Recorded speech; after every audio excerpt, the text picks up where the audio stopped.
Sahabat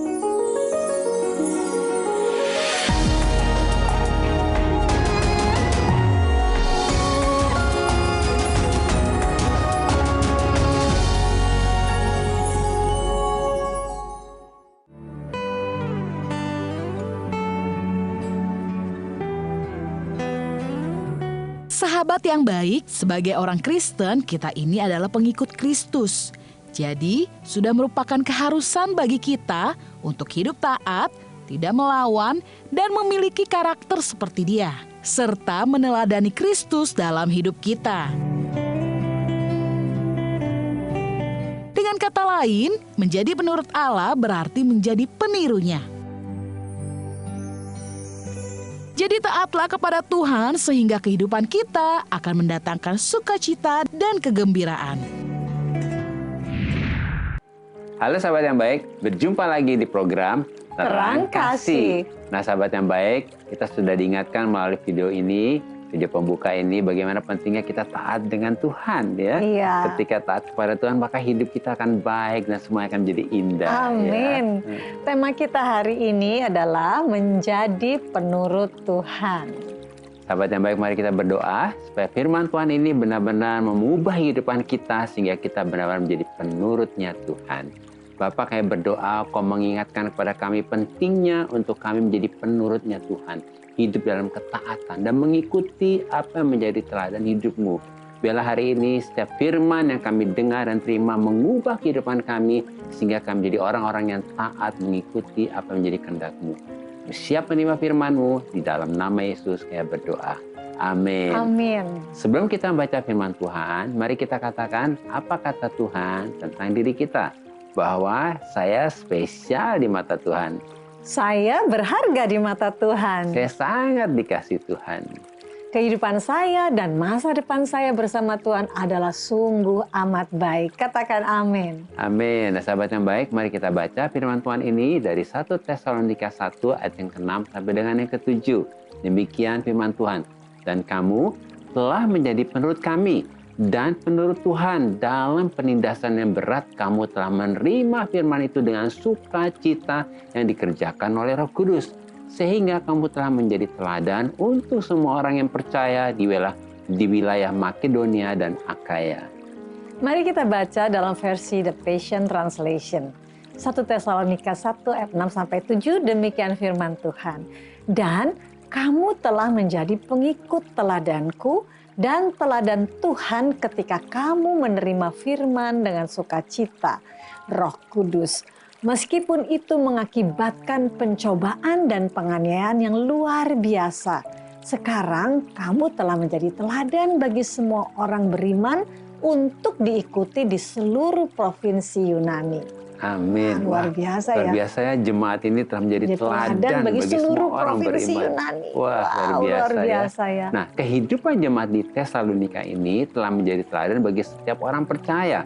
Sebab apa? Sebab mereka telah menjadi penurutnya Tuhan. Dan arti kata penurut ini di dalam bahasa Yunani adalah mimites. Artinya adalah mereka telah menjadi imitatornya Tuhan. Yaitu menjadi apa? Mereka telah menjadi menirukan, menuruti, dan mencontoh kehidupannya Tuhan. Kemudian mereka telah menjadi followernya Tuhan atau pengikutnya Tuhan dalam penindasan yang berat. Bahkan mereka telah menerima firman itu dengan sukacita yang dikerjakan oleh Roh Kudus. Sehingga mereka telah menjadi teladan untuk semua orang yang percaya di wilayah Makedonia dan Akaya. Amin. Luar biasa yang menjadi teladan. Berarti hidup mereka betul-betul mengikuti teladan Yesus. Followernya Yesus. Follower Yesus. Amin. Jadi meskipun jemaat di Tesalonika ini ada dalam penderitaan, bahkan ada dalam penindasan yang berat sekalipun, tetapi respon mereka tetap sungguh-sungguh menirukan, menuruti, mengikuti, dan mencontoh kehidupan Kristus. Sehingga Roh Kudus bekerja dengan luar biasa di dalam kehidupan mereka. Roh Kudus membuat mereka bersukacita dalam menerima firman Tuhan. Sehingga mereka memiliki iman yang semakin kuat yang membuat mereka bertumbuh dan mereka dimampukan untuk meninggalkan semua berhala-berhala dan menjadi dewasa. Itu ada dalam 1 Tesalonika 1 ayat 8-9. Amin. Nah, penting banget nih meninggalkan semua berhala. Semua berhala. Dan terus apapun. menjadi jadi dewasa di dalam iman ya. Melalui kesaksian jemaat di Tesalonika ini, kita diingatkan betapa dahsyatnya kuasa Roh Kudus bekerja dalam kehidupan kita ketika kita menjadi penurutnya Tuhan ini. Maka kualitas iman, kedewasaan, ketaatan, kesetiaan, dan kasih kita kepada Tuhan sebagai orang percaya akan muncul, akan terlihat, dan akan terbukti. Ya, artinya ketika kita menjadi penurutnya Tuhan, maka pada saat kita berada dalam situasi yang tidak baik, yaitu dalam penindasan dan penderitaan, atau kita berada dalam situasi yang baik sekalipun, yaitu dalam kelimpahan dan kenyamanan, kualitas iman kita, kedewasaan kita, ketaatan kita, kesetiaan kita, dan kasih kita kepada Tuhan tidak berubah. Amin. Ini penting banget ya. Dalam segala situasi tidak berubah kasih dan kesetiaan kita kepada Tuhan ya. Jadi ketika kita menjadi penurut Tuhan, yaitu kita menirukan, menuruti dan mencontoh apa yang dilakukan dan apa yang dihidupi dan apa yang menjadi gaya hidup dari Yesus yang adalah Tuhan Juru Selamat kita, maka kita sudah menyediakan wadah atau kontainer yang cocok dengan Roh Kudus. Sehingga kuasa Roh Kudus yang ada dalam kita akan bekerja dan bermanifestasi melalui kita untuk memanifestasikan buah Roh Kudus, yaitu karakter Kristus dan karunia Roh Kudus, yaitu kuasa dan otoritas Kristus yang akan memampukan kita dapat berespon dengan benar dalam menghadapi segala situasi, masalah atau tantangan yang ada di depan kita. Amin. Nah sahabat yang baik, mari kita baca firman Tuhan ini dari 1 Yohanes pasal yang kedua ayat yang ke-6. Demikian firman Tuhan. Barang siapa mengatakan bahwa ia ada di dalam Dia, ia wajib hidup sama seperti Kristus telah hidup. Sebagai murid Kristus, kita harus menjadikan Kristus sebagai teladan dan model dalam segala aspek kehidupan kita selama kita hidup di dunia ini. Yaitu dengan kita mengikuti, melakukan, meniru, dan menghidupi segala sesuatu yang telah dilakukan dan dihidupi oleh Yesus selama ada di dunia ini. Sehingga oleh anugerah Tuhan, Roh Kudus akan menolong dan memampukan kita supaya kita dapat hidup sama seperti Kristus. Amin. Ya, Tuhan mau kita hidup sama seperti Kristus. Dan itu oleh pertolongan Roh Kudus kita dimampukan ya. Nah, sahabat yang baik, melalui renungan ini kita dapat menyimpulkan bahwa menjadi penurut Tuhan adalah kita menjadi imitatornya Tuhan, yaitu mengikuti, meniru, menuruti, mencontoh, dan melakukan apa yang dilakukan oleh Yesus. Ketika kita menjadi penurut Tuhan, maka kehidupan kita akan menjadi berkat, teladan, dan kesaksian bagi banyak orang. Sahabat yang baik, demikianlah firman Tuhan hari ini. Jangan kemana-mana, pastikan tetap ada di Terang Kasih.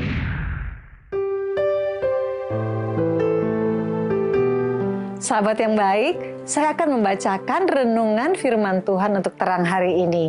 Mari kita buka Alkitab kita mau baca firman Tuhan yang terambil dari 1 Petrus 2 ayat 21. Demikian firman Tuhan.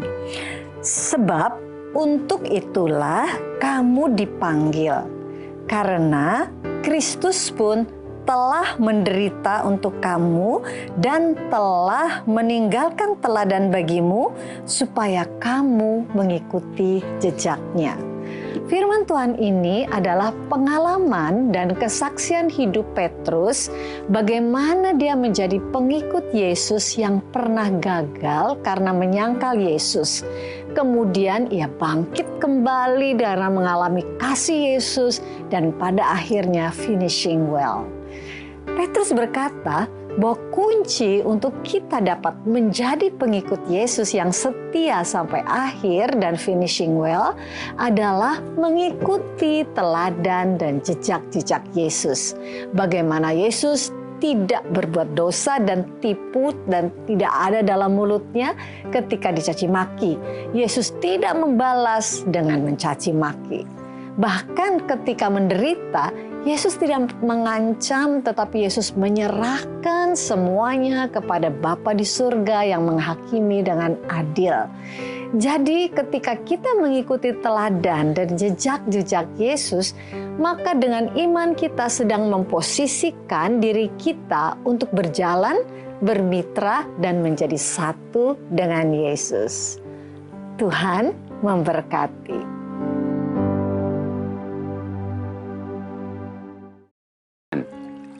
Nah, sahabat yang baik, ini ada beberapa DM yang masuk. Salah satu diantaranya kita akan baca ya, dari Bene Liana. Shalom Pak Agus dan Mumala. Shalom juga. Shalom juga. Dengan Bene ya. Saya mau cerita tentang salah satu pengajar di sekolah saya. Berawal saat itu ada rahasia HP. Semua siswa HP-nya dicek termasuk saya. Dia lihat foto saya dengan pacar saya. Dia mulai tanya-tanya yang menurut saya itu privacy. Kemudian setelah itu pengajar ini suka manggil saya ke ruangannya dan menanyakan hubungan saya dengan pacar saya. Sampai suatu hari pengajar ini menarik tangan saya dan peluk saya. Saya kaget, berusaha melepaskan tapi takut. Lalu terulang lagi. Saya dipanggil dan sekarang mulai pegang bahu, lalu ke perut. Lalu saya langsung menghindar. Saya belum berani cerita ke guru lain karena juga nggak ada bukti. Setiap saya dipanggil kebetulan selalu sepi. Apa yang harus saya lakukan, Pak dan Bu? Karena ini aib sebenarnya. Tapi lihat pengajar itu saya selalu ketakutan. Saya juga takut korbannya bukan saya aja. Padahal dia juga punya anak perempuan seusia saya. Tapi tega melakukan ini sama saya. Bene, kami sangat prihatin sekali ya mendengar kejadian ini. Tuhan pasti akan menjaga Bene ya. Nah, silakan saya mungkin dan bisa tentunya sebagai wanita ya Bene ya, hal ini sangat-sangat itu menyakitkan ya. Ini pelecehan. Ini seperti pelecehan ini sudah pelecehan ya. Jadi Bene tenang ya. Bene harus menenangkan diri dulu ya. Kenapa? Karena buat wanita diperlakukan seperti itu tuh bisa jadi trauma loh. Bisa jadi sesuatu trauma. yang membuat kita tuh seperti ngalamin trauma yang gak enak sekali gitu ya. Jadi Bene, apa yang mungkin kami bisa berikan masukan, Bene tentunya pasti berdoa supaya langkah Bene selanjutnya dipimpin oleh Tuhan. Karena Tuhan itu akan menyingkapkan strategi, menyingkapkan sesuatu yang bisa menjadi bukti untuk apa yang dilakukan oleh pengajar ini. Dan juga Bene satu hal, kita ini harus menjadi pengikutnya Kristus. Ya, pengikut Kristus apa artinya? Kita harus menjadi pribadi-pribadi yang memberikan kebenaran gitu di dalam kehidupan kita. Mungkin Bene bisa mencari orang yang berwenang untuk bisa menangani hal ini. Berdoa kepada Tuhan. Kepada siapa Bene bisa menyampaikan hal ini. Tetapi sekali lagi tentunya berdoa karena supaya Tuhan memimpin Bene. Dan kami percaya ketika kita berdoa, ada strategi dari Tuhan yang akan membawa Bene untuk bisa mengungkapkan kebenaran ini. Karena tadi Bene juga katakan mungkin bukan saja kepada dirinya, mungkin kepada orang. Pelaku begitu, bukan satu orang biasanya. Korbannya begitu. Bisa yang kasihan mereka. Kasihan kan bisa banyak orang gitu ya. Jadi apa yang Bene sedang pikirkan dan Bene sedang apa yang harus dilakukan ini luar biasa ya. Untuk menolong yang lain untuk juga. menolong yang lain juga. Jadi tadi kan Bene bilang kalau lihat orangnya aja sudah takut. Nah itu memang seperti trauma kepada kita. Jadi Bene juga berdoa supaya tidak ada trauma. Disembuhkan dari trauma, dari hal-hal ini. Dan juga saat ini Bene, biarlah hari ini kita sebagai pengikut Kristus, sebagai pribadi-pribadi yang sudah mengalami Kristus dan sudah menjadi anak-anaknya Allah, kita menyadari bahwa kita adalah pribadi-pribadi yang memiliki kebenaran dan otoritas yang daripada Tuhan. Jadi mari Bene hari ini bangkitlah, bermitralah dengan Tuhan untuk menyatakan kebenaran tentang hal apa yang engkau sudah alami ini. Supaya tidak ada lagi korban-korban selanjutnya. Dan kita percaya ya, benih ini luar biasa ya, hatinya ya. Dan kita percaya ke depan pasti Tuhan menolong Amin. benih ya. Kita akan doakan benih dan kita percaya strategi yang luar biasa dari Tuhan akan diberikan kepada benih untuk bisa menyampaikan kebenaran ini, dan bukti-buktinya juga pasti Tuhan ada satu strategi yang indah dari Tuhan ya. Mungkin juga sahabat yang baik yang hari ini mengalami situasi seperti benih, mengalami pelecehan di seperti dengan pengajar atau di tempat lain seperti itu, dan ini waktunya bangkit untuk jangan mau jadi victim korban.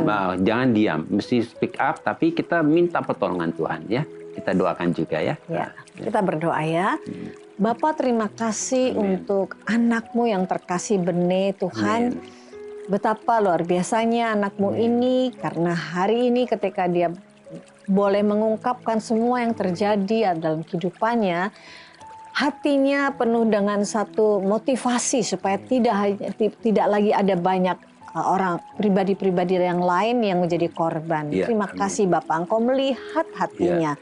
Dan pada saat ini kami berdoa Tuhan, bahkan juga untuk sahabat-sahabat yang baik yang lain yang juga mungkin mengalami hal yang seperti benih, yang ada di dalam satu kebingungan bagaimana harus bertindak selanjutnya. Hari ini kami datang kepadamu Bapa, tolonglah oleh strategimu Tuhan, Engkau menolong daripada benih anakmu yang kekasih ini, bahkan juga sahabat-sahabat yang baik yang lain yang mengalami hal yang sama, supaya Engkau memberikan jalan keluar, strategi yang daripadamu, pembelaan yang daripadamu, pelindungan, bahkan Engkau memberikan anugerah yang luar biasa sehingga mereka tidak mengalami trauma yang berkepanjangan, disembuhkan, dipulihkan, dan bangkit menjadi pribadi yang menyadari bahwa ketika anak-anakmu ini ada di pihakmu dan Engkau di pihak mereka, siapakah yang dapat melawan? Kami tahu bahwa pembelaan datang daripadamu ya Allah. Engkau akan meluruskan semua, menyatakan kebenaran yang sejati daripadamu, dan mengadakan pembelaan kepada orang-orang yang mengalami hal yang hampir sama dengan seperti benih, bahkan benih sendiri. Terima kasih Bapa untuk anakmu benih ini. Terima kasih untuk sahabat-sahabat yang baik yang lainnya. Kami mau melihat betapa dahsyatnya Allah kami yang berperang bagi kami, yang melakukan hal-hal yang luar biasa bagi kami, dan yang menyatakan kebenaran dalam kehidupan kami. Terpujilah bagi nama Tuhan. Di dalam nama Yesus kami berdoa dan mengucap syukur. Amin. Amin. Nah sahabat yang baik, ini ada yang berikutnya kita akan baca dari David Tobing. Halo juga David. Halo. Ya. Saya mau bertanya dong, gimana ya menghadapi arahan pemimpin yang berbeda-beda? Bingung harus nurut yang mana? Kalau yang satu nggak diikuti, yang satu marah. Begitu sebaliknya. Jadi tim kadang suka bingung dan akhirnya berantakan. Jadi baiknya gimana ya? Mohon arahannya. Terima kasih ya. Nah, kami mengerti David pasti bingung banget ini ya. Yang satu maunya seperti ini, yang satu maunya B ya. Sebetulnya masalahnya bukan di David, ini masalahnya kan di level pemimpinnya itu ya. Nah, jadi berarti strateginya bagaimana? Berdoa supaya ada kesehatian di antara pemimpin ini ya. Apa yang terjadi di antara pemimpin ini mungkin kita nggak tahu apa, tapi ini akan mempengaruhi kerja tim tentunya ya. Dan yang kedua, setiap kali David dapat arahan harus begini, harus begitu, coba berdoa yang mana yang perlu diikuti, sehingga waktu David melakukan pekerjaan yang dilakukan itu, setelah dikerjakan ada pertanggungjawaban jelas karena sesuai dengan arahan seperti ini dan arahan seperti ini. Jadi ambil satu keputusan, karena Tuhan akan membela kalau kita sudah memutuskan dengan mengandalkan Tuhan ya. Dan yang ketiga, alangkah baiknya beberapa hal yang dikasih arahan itu dicatat dengan jelas dari pemimpin yang A atau pemimpin yang B. Nah, berdoa sama Tuhan, Tuhan ini gimana nih? Ada 2 arahan gini, sehingga nanti pada waktu David mengambil satu langkah keputusan benar-benar dipimpin oleh Tuhan. Jangan takut ya, karena Tuhan memberikan hikmat, dan tentunya situasi ini perlu hikmat yang dari Tuhan ya.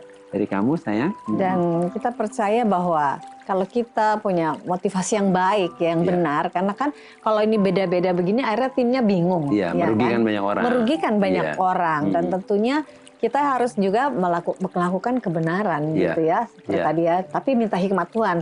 Dan waktu kita berbicara, waktu kita memutuskan, semua itu berasal dari Tuhan ya. Karena tadi kan dikatakan kalau nurut pemimpin yang A, yang satu nggak bisa terima gitu ya.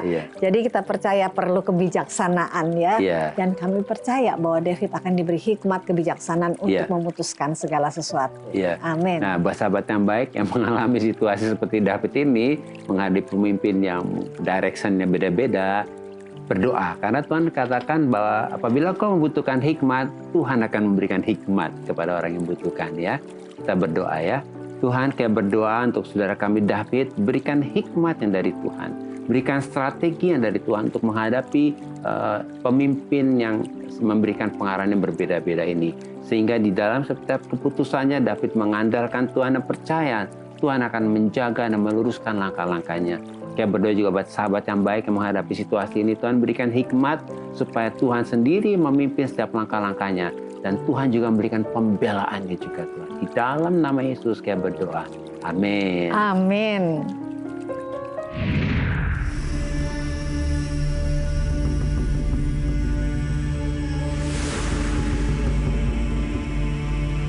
Saya sempat, Tuhan kenapa ini bisa terjadi? Kayaknya nggak adil gitu kan.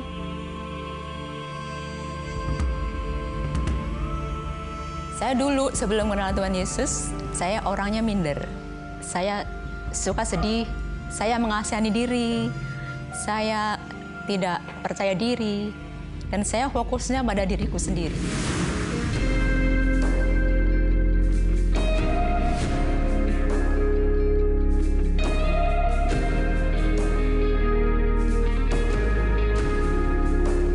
Kondisi seperti itu, tapi tetap sukacita. Karena apa? Kita merasakan pemeliharaan Tuhan, ajaibnya Tuhan itu kita alami di sini. Itu karena apapun yang saya lakukan itu untuk Tuhan kok. Jadi saya tidak mengharapkan untuk nanti Tuhan, kalau saya melayani nanti Tuhan berkati. Tidak, sama sekali tidak ada pikiran seperti itu.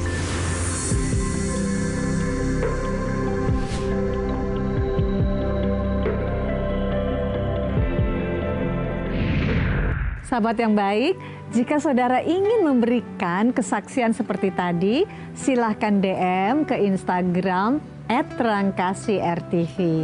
Agar melalui kesaksian saudara, Anda bisa menjadi berkat bagi orang lain. Tuhan memberkati. Sahabat yang baik, terima kasih buat respon dan DM-DM-nya kepada kami dalam program Terang Kasih ini. Sekali lagi terima kasih ya. Dan saat ini mari kita kembali diingatkan sesuai dengan renungan kita hari ini. Hal-hal apa yang perlu kita ingat supaya kita dapat menjadi penurut Tuhan.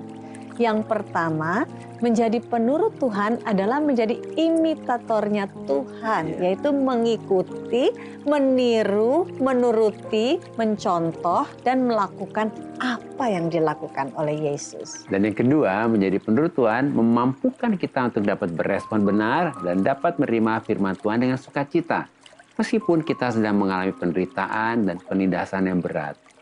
Yang ketiga, menjadi penurut Tuhan membuat kita dapat memanifestasikan dan memancarkan kehidupan dan karakter Kristus melalui kehidupan kita. Sehingga kehidupan kita menjadi berkat dan teladan bagi orang banyak. Nah sahabat yang baik, apakah saat ini engkau sedang mengalami penderitaan yang berat dan kehilangan sukacita? Mari kita datang pada Tuhan dan serahkan semuanya kepada Tuhan. Dan sahabat yang baik, kalau saat ini engkau sedang mengalami penderitaan yang berat dan kehilangan sukacita, mari kita pandang kepada Yesus yang sudah mengambil posisi kita, yaitu mengalami penderitaan yang berat. Lalu percaya dan katakan bahwa Yesus sudah menanggung dan mengangkat semua penderitaanku dan menggantikannya dengan sukacita. Mari kita datang kepadanya. Inilah hidupku,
waktu, nyatakan jalanmu.